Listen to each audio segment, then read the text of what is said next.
Yung DepEd po, no, mayroong classroom shortage ng 165,000 unit, ano? At noong tinignan natin yan, si Senator Bam Aquino ay nakita niya na yung cost ay malayo, no, kapag private sector yung nagpatayo, no. So may backlog tayong 165,000 classrooms, pero ang tanong, magkano ba ang isang classroom?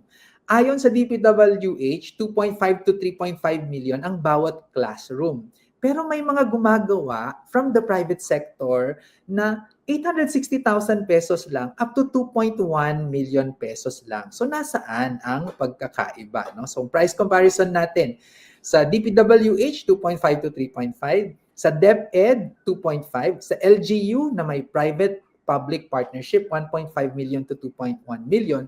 Pero kapag tinignan natin sa NGOs or sa foundation katulad sa Angat Buhay for example, 860,000 pesos lang, no? Ang cost nito. Kaya isinusulong talaga ni Senator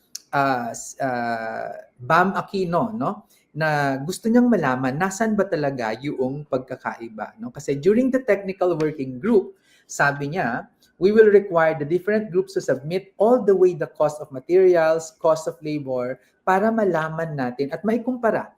Baka naman yung semento nung na ginagamit ng gobyerno ay kalahati lang ng presyo ng semento, no? Kaya titingnan talaga natin 'yan. So anong ibig sabihin nito? Kung 100 million pesos ang budget, no? Yung DPWH rate, makakagawa lang siya ng 40 classrooms, no? Pero pag LGU at NGO, yung nagpatayo niyan, 60 to 100 classrooms yung mapapatayo. Ibigay nilang kaya yan, yung perang yan sa mga NGOs at saka sa LGUs. 'Di ba? Kasi yung DPWH, Diyos ko, ang dami talagang focus na nangyayari diyan, no? Overpriced yung gastos, lugi ang bayan, pero kung wais ang paggamit ng pondo, mas maraming batang matututo. Okay? So ano yung solusyon at panawagan natin dyan? Reforma sa sistema ng classroom construction, transparent cost breakdown, isupport natin yung CAP Act ni Senator Bam Aquino para makatulong ang LGUs sa private partners. Ang CAP Act ay ang Classroom Building Acceleration Program natin. At ang bawat pisong matitipid dagdag sa silid-aralan para sa kabataan, no? Kasi panahon na para umaksyon. Kasi kapag hindi natin mahanapan ng solusyon ang backlog ng classrooms, we're looking at not just years but decades of backlogs, no?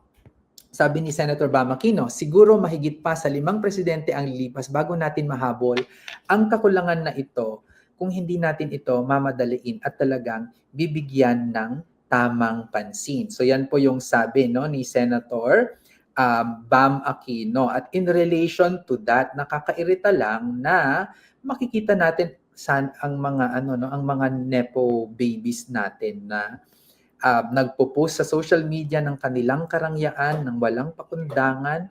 Sabi nga ni Senator Vico Soto na talagang tawag ko, di ba?